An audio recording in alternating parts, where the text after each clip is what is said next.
بسم اللہ الرحمن الرحیم۔ السلام علیکم۔ ایک مرتبہ ایک گھر میں چوری ہوئی۔ چور اسی محلے کے تھے۔ چوروں نے گھر والے کو پکڑا اور زبردستی حلف لیا کہ اگر تو نے کسی کو ہمارا پتہ بتایا تو تیری بیوی پر طلاق ہوگی۔ اس بیچارے نے مجبوراً حلف لیا۔ وہ چور اس کا سارا مال لے کر چلے گئے۔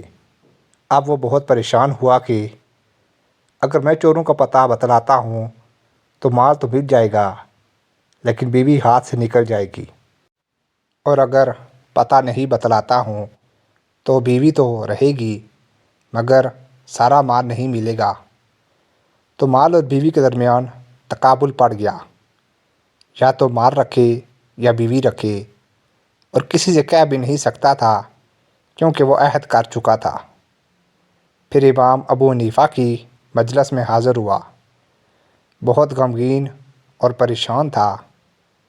امام صاحب نے فرمایا کہ آج تم بہت اداس ہو، کیا بات ہے؟ اس نے کہا کہ حضرت، اگر میں نے کہا تو نہ جانے کیا ہو جائے گا۔ امام ابو حنیفہ نے فرمایا اجمالاً کہو۔ تو اس نے کہا کہ حضرت، میرے گھر چوری ہو گئی ہے اور میں نے عہد کر لیا ہے کہ اگر میں ان چوروں کا پتہ کسی کو بتایا تو بیوی پر طلاق۔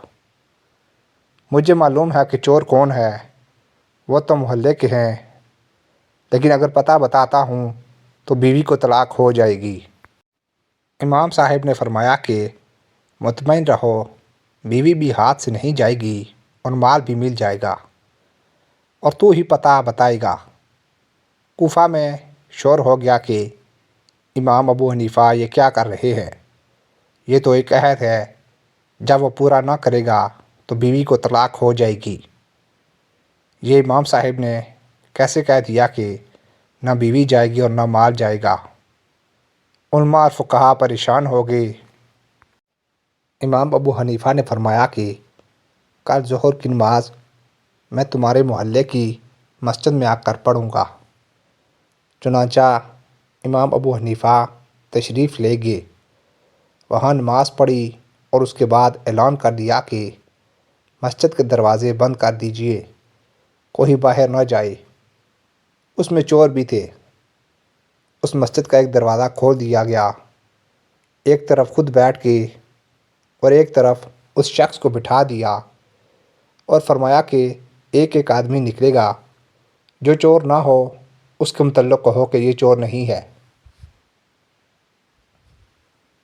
اور جب چور نکلے گا تو چپ ہو کر بیٹھ جانا۔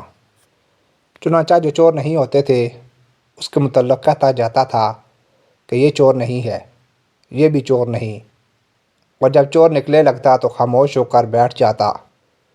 اس طرح اس نے بتایا نہیں بلکہ بغیر بتائے سارے چوروں کا پتہ چل گیا کہ یہ سب چور ہیں۔ چنانچہ چور بھی پکڑے گئے، مال بھی مل گیا، اور بیوی بھی ہاتھ سے نہیں گئی۔ یہ تدبیر کی بات تھی۔